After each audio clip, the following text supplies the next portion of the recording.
Alright, let's start with the obvious question. What happens when a celebrity's passion project collides headfirst with environmental red tape?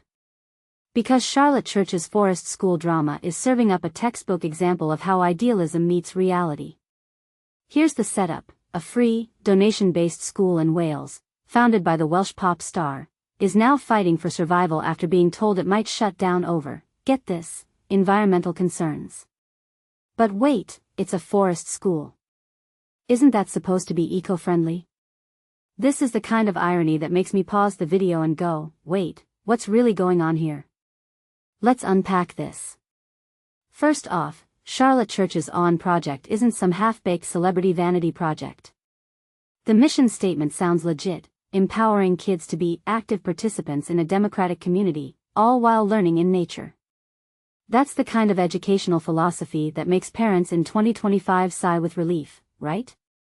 But here's the twist, they started operating without planning permission. Now, I get it, bureaucracy is a pain. But when you're building a school on land that used to be a pig farm, you're basically asking for a fight with the council. And the council? They're not just mad about paperwork. They're citing noise, parking chaos, and, here's the kicker, a failure to enhance green infrastructure. Which feels like a mic drop moment. You're not even doing eco better, you're just existing here. Now, let's zoom out. What's fascinating here isn't just the clash of permits and ideals, it's the pattern. This school already got booted from its previous site in 2023 after the Woodland Trust yanked its license for multiple breaches of safety rules. So this isn't the first time reality has smacked their idealism. But instead of seeing that as a red flag, I wonder if this is just the cost of doing business when you're trying to reinvent education. Like, yeah, they might be messy pioneers. But isn't that the point of disruptors?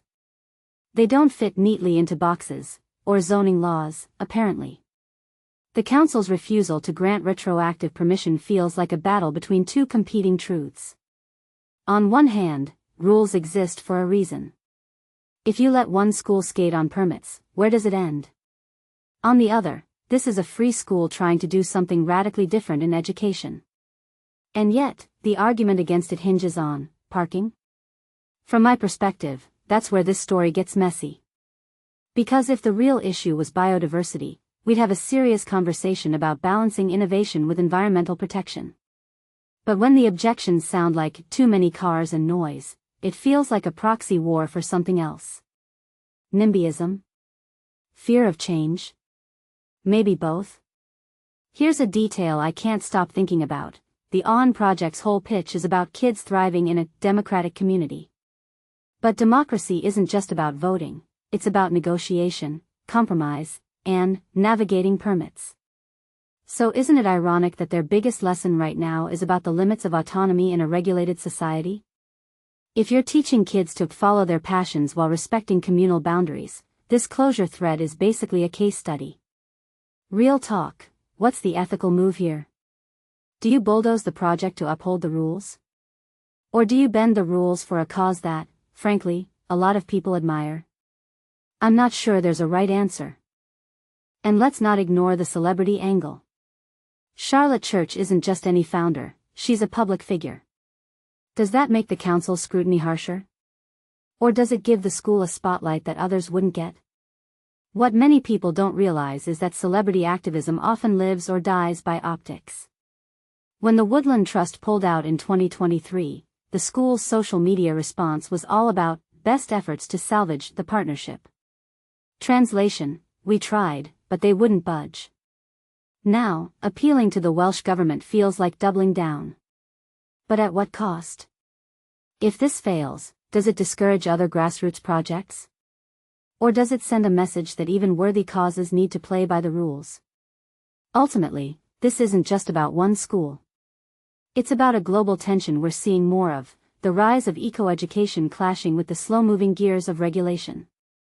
Forest schools are booming because parents are desperate for alternatives to traditional education. But when you try to do something revolutionary, you're gonna ruffle feathers, even if those feathers belong to pigeons in a former pig farm. So here's my closing thought: whether the Awen Project survives or not, its biggest impact might be forcing us to ask, How do we create space for innovation without sacrificing accountability? Let me know what you think. Because honestly, this feels like a debate we're all going to have to participate in, democratic community style.